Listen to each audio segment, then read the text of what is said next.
하나님 말씀 보시겠습니다. 예레미야서 17장 5절로 11절까지.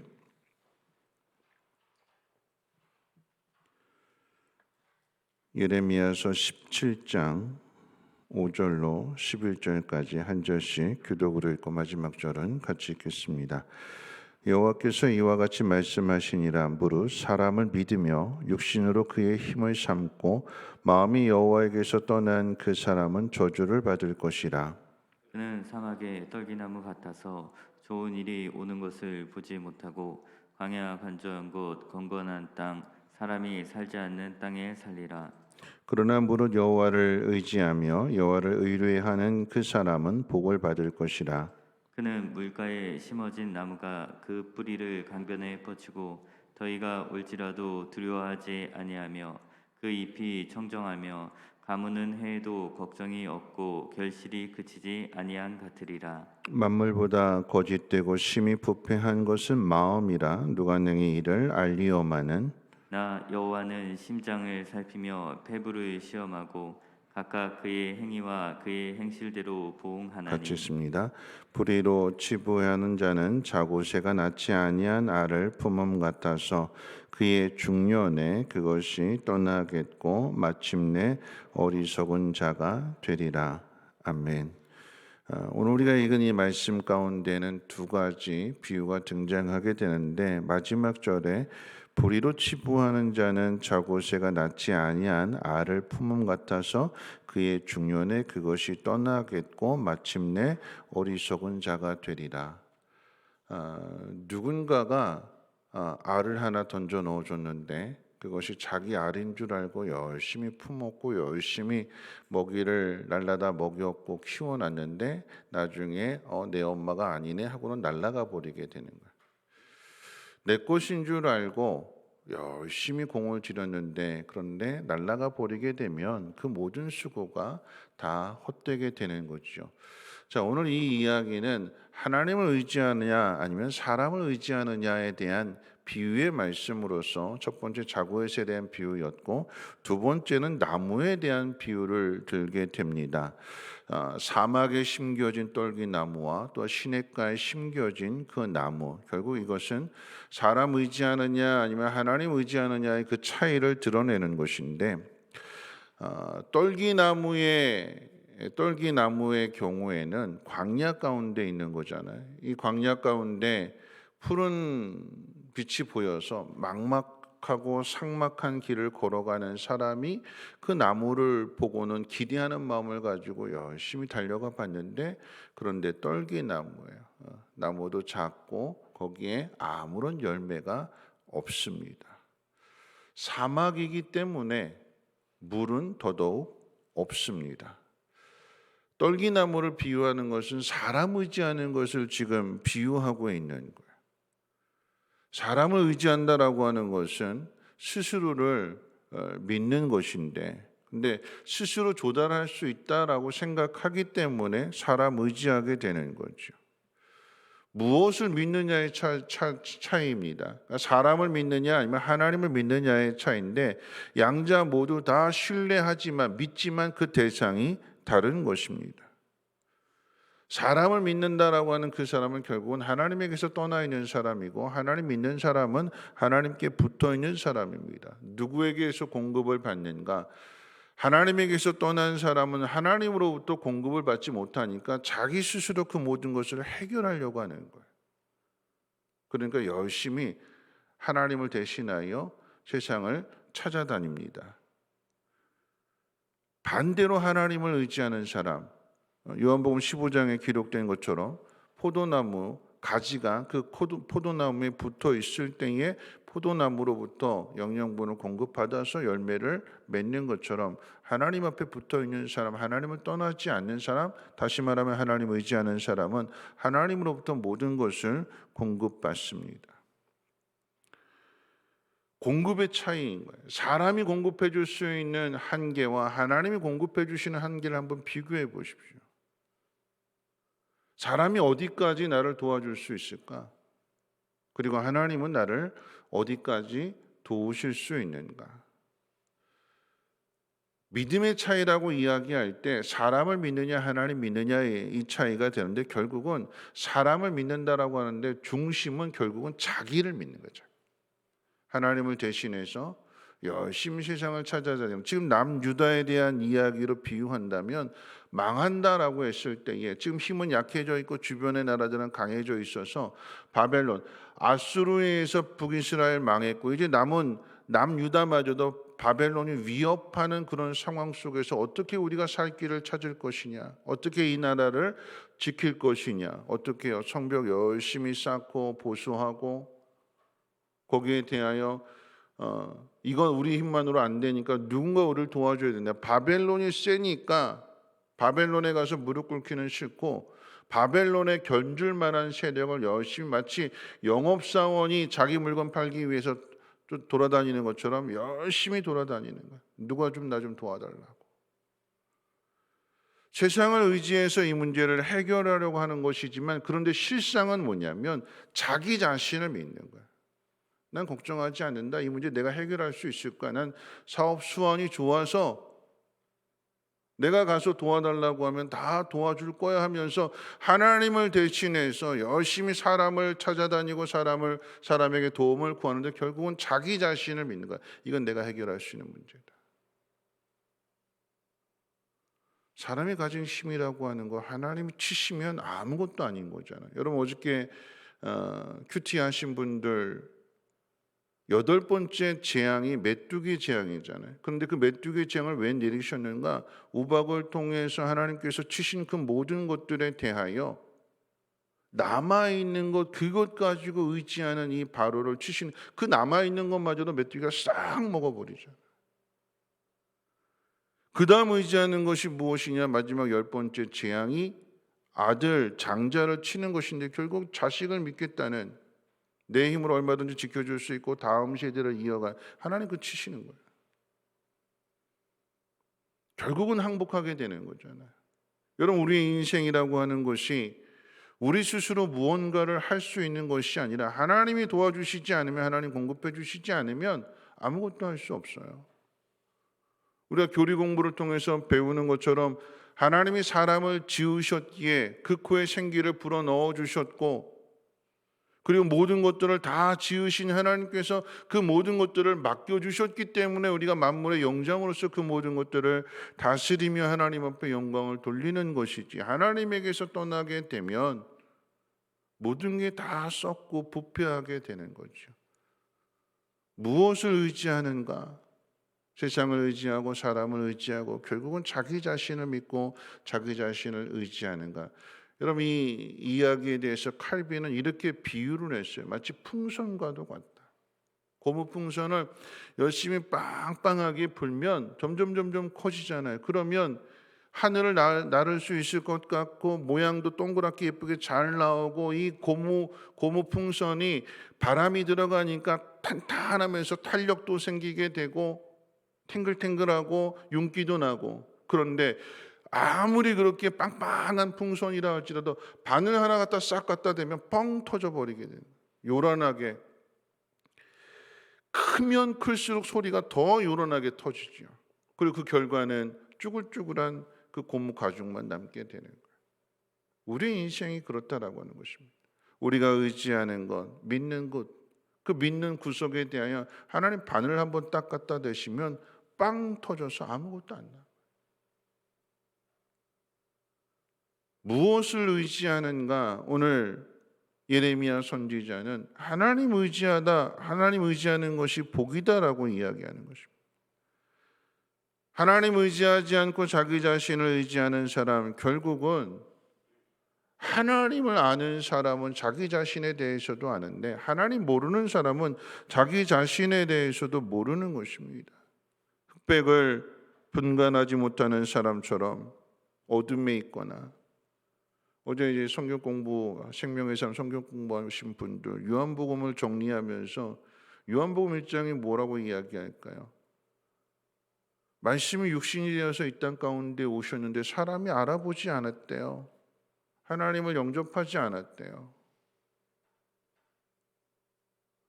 하나님 우리의 생명의 근원이신데 우리를 구원하시기 위해 그 아들을 이 땅에 보내주셨는데 사람들이 영접하지 않고 오히려 십자가에 못 박아버려요. 그게 우리의 실력이에요. 우리의 실력, 우리의 본성입니다.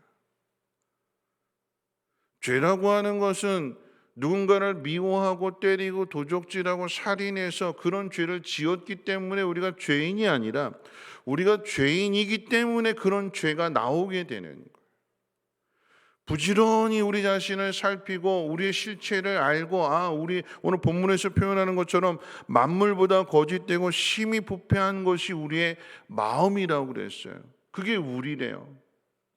심히 부패한 것.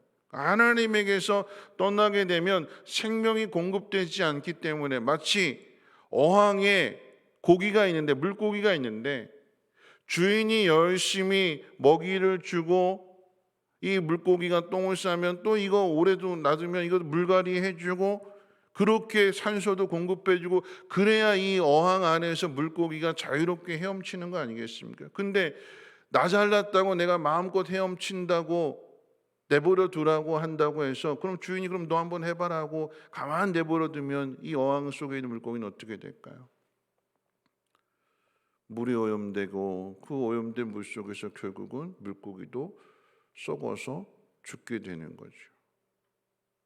주인이 이 물고기를 키우고 있다라고 하는 사실을 깨닫지 못한다면 결국은 죽는 거예요. 우리의 마음이라고 하는 것이 악하다, 심히 부패했다. 하나님에게서 떠나면 그러면 그 썩음이 나오게 되는 거죠.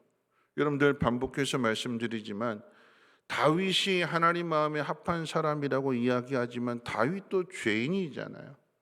그러니까 방심하는 사이에 그 속에서 죄가 올라오는 거예요. 남의 아내를 데려다가 간음하게 되고 자신의 죄를 감추기 위해서 충성스러운 부하를 죽이게 되는, 죄인이기 때문에 그 속에서 죄가 나오는 거예요.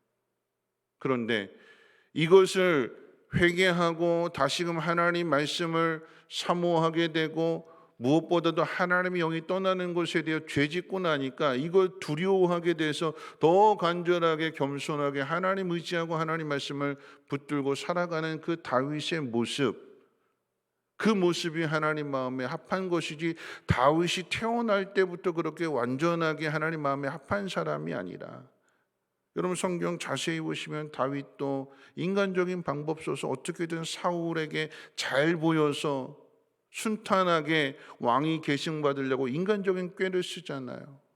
인간의 모습이에요. 처음부터 하나님 의지하는 것이 아니라 그런 다윗을 하나님이 지켜주시고 보호하시고 다듬어 주셔서 마침내 하나님 마음에 합한 사람으로 하나님께서 다듬어 가시고 그 마지막 순간에도 그의 왕위를 솔로몬에게 물려주는 하나님이 하시는 거지요. 오늘 이 예레미야 선지자가 이 말씀을 통해서 사람 의지하지 말라. 그건 저주받는 일이다. 왜요? 하나님에게서 떠나는 일이기 때문에. 잠깐의 바닷물을 마시는 것은 잠깐의 시원함은 줄지 모르지만 그 속에 들어가게 될 때 이 짠 염기가 계속해서 더 큰 갈증을 유발하게 되고 결국은 바닷물 마시게 되면 죽는 거잖아요. 사람 의지하지 말아라. 왜 의지하지 말까요? 사람 의지한다라고 하는 것은 결국은 자기 자신 의지하는 거예요. 난 이거 해결할 수 있어. 난 수완이 좋아서, 난 사람, 내 친구들 많아서. 그래서 하나님을 대신하게 될 때 결국은 망하게 되는 것이다. 반대로 오늘 뭐라고 이야기하는가? 여호와를 의뢰해라. 하나님 의지해라. 그게 복이 있는 거다. 그걸 지금 시냇가에 심겨진 나무로 비유하는 거잖아요. 두 나무에 대한 비교입니다. 광야에 있는 떨기나무와 시냇가에 심겨진 나무, 차이가 어디에 있느냐? 가장 핵심적인 차이는 열매 있죠. 떨기나무는 열매가 없고 시냇가에 심겨진 나무에는 열매가 있어요. 또 한 가지 차이가 있다면 광야에 있는 이 떨기나무에는 물이 없어요. 그런데 시냇가에 심겨진 이 나무에는 물이 있어요. 열매도 얻을 뿐만 아니라 물도 얻을 수 있고, 광야에는 열매도 못 얻고 물도 못 얻고 아무것도 없는 거예요. 기대했으나 아무것도 이루지 못하게 되는, 여러분 오늘 말씀을 정리한다면 사람 의지하는 것은 기대했으나 아무것도 얻지 못하는, 자고새가 알을 품고 이건 내 새끼야, 내가 잘 돌보면 내 노년에 나를 공양해 줄 거야, 열심히 했는데 중년이 되어서 이 새가 날아가 버렸어요. 아무것도 남은 게 없대요. 어리석은 것이고 미련한 것이라고 합니다. 반면에 하나님 의지하는 사람에게는 시냇가에 심겨진 나무처럼 시절을 쫓아 과실을 맺는다. 두 가지 길이 있습니다. 시편 1편에서 이야기하는 것처럼 복 있는 사람의 길, 악인의 길. 그런데 복 있는 사람의 길은 하나님 말씀을 늘 신뢰하면서 하나님 말씀대로 따르기 때문에 그는 시냇가에 심겨진 나무처럼 시절을 쫓아 과실을 맺는데요. 누구를 의지할 것이냐? 오늘 예레미야 선지자는 하나님 말씀을 이스라엘 백성들에게 들려주게 될 때에 사람 의지하지 말아라, 육신 의지하지 말아라, 혈육 의지하지 말아라, 자기 자신을 의지하지 말아라. 그것은 저주받는 일이요 오직 하나님만을 의뢰하고 의지하라. 그것이 복이 있는 길이다. 오늘 이 하루도 하나님 말씀을 의지해서 하나님 기뻐하시는 삶을 살아감으로 인하여 여러분 행하는 모든 일들 가운데 하나님이 주시는 귀한 열매가 풍성하게 맺혀지기를 주님의 이름으로 축원을 드립니다. 기도합니다. 좋으신 하나님 감사합니다. 오늘 이 새벽 이 주신 말씀 늘 마음에 기억하면서 하나님 의지하는 삶을 살게 하옵소서. 예수님의 이름으로 기도합니다. 아멘. 우리 찬송가 545장 찬송 드리겠습니다. 찬송가 545장, 통일 찬송가로는 344장입니다. 이 눈에 아무 증거 아니 배어도 믿음만을 가지고 손을 걸으며 이 귀에 아무 소리 아니 들려도 하나님의 약속 위에 서리라. 걸어가세 믿음 위에 서서 나가세 나가세 의심 버리고 걸어가세 믿음 위에 서서 눈과 귀에 아무 증거 없어도 이 눈이 보기에는 어떠하든지 이미 얻은 증거대로 늘 믿으며 이 맘에 의심 없이 살아갈 때에 우리 소원 주 안에서 이루리. 걸어가세 믿음 위에 서서 나가세 나가세 의심 버리고 걸어가세 믿음 위에 서서 눈과 귀에 아무 증거 없어도 주님의 거룩함을 두고 맹세한 주 하나님 아버지는 참 미쁘다. 그 귀한 모든 약속 믿는 자에게 능치 못할 무슨 일이 있을까. 걸어가세 믿음 위에 서서 나가세 나가세 의심 버리고 걸어가세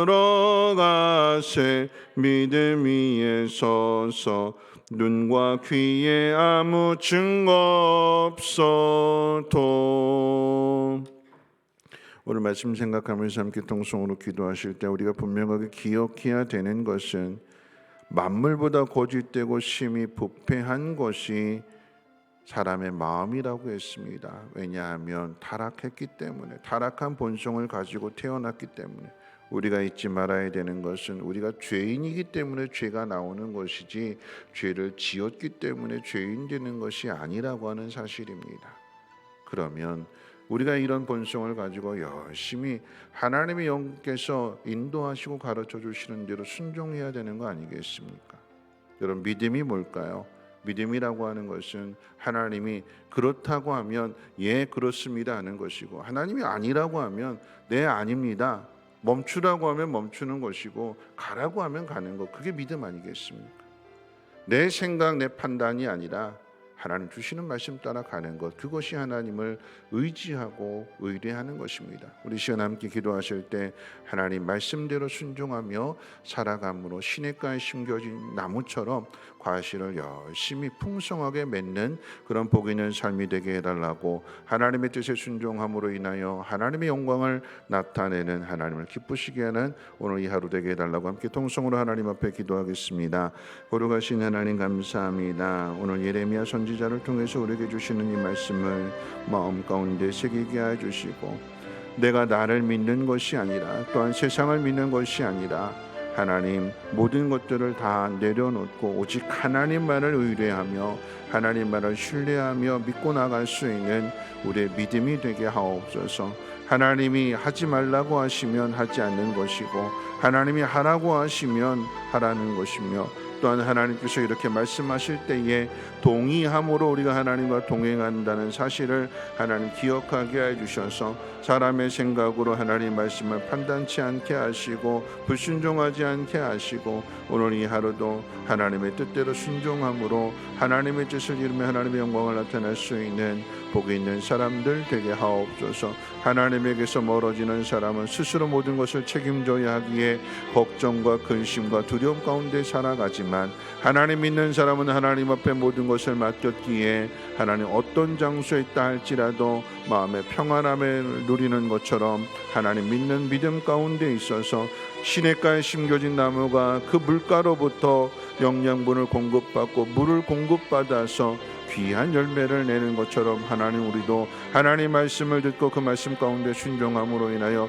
우리 행하는 모든 일들 가운데 귀한 열매가 맺어지게 하시고, 많은 사람들에게 소망을 주고 많은 사람들의 기쁨과 위로를 줄 수 있는 복 있는 삶이 되어지도록 주께서 은혜를 베풀어 주시옵소서.